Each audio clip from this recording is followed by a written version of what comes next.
Q&A. Education. 1. Is it true that we use only 10% of our brains? Adrian Lewis, Newcastle. 2.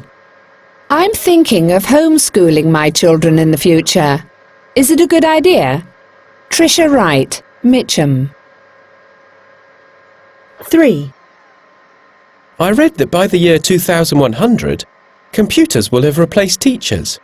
Is that true? Phil Taylor, Stoke-on-Trent. 4. My cousin keeps telling me that Einstein failed at school. Is he right? Rebecca Rose, Leicester.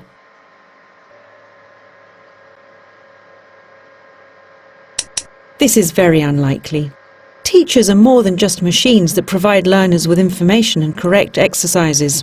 They show students how to use information, help them with their individual needs and questions, as well as notice if someone is experiencing problems.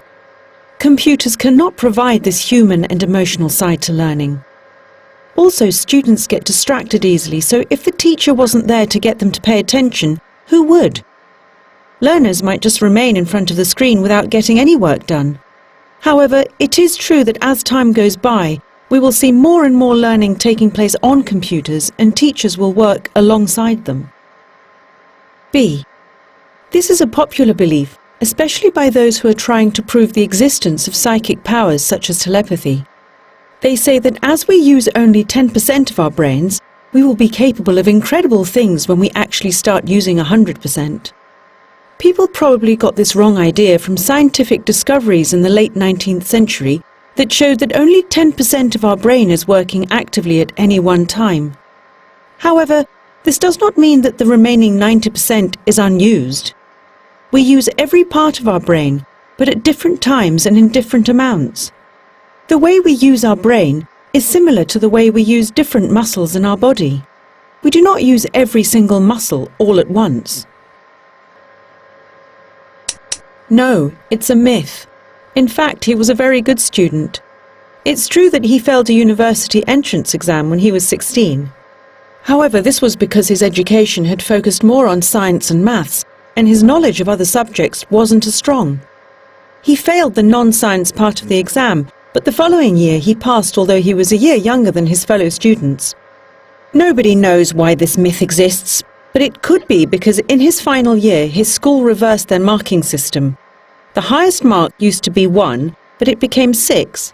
So people looking back over his marks probably thought Einstein had failed with so many 1s.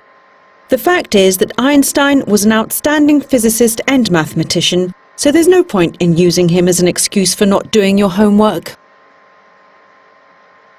D. Well, some people believe so, but others don't. In the UK and USA, a lot of children are educated at home every year. But it is still illegal in certain countries, as many believe that it's got a lot of disadvantages. For instance, homeschooled children don't have the opportunity to interact with other children. Supporters of homeschooling say that their children don't actually miss out on anything, as they spend time with their siblings and also take part in different social events where they interact with people of all ages. Homeschooled children are able to work at their own speed and receive more attention than in the classroom. However, homeschooling is not easy on the parents, as it means that either the father or the mother can't work full-time, which can create financial difficulties for many families. It also requires a lot of organisation, time and planning by the parent who teaches their child. So in the end, it's up to you.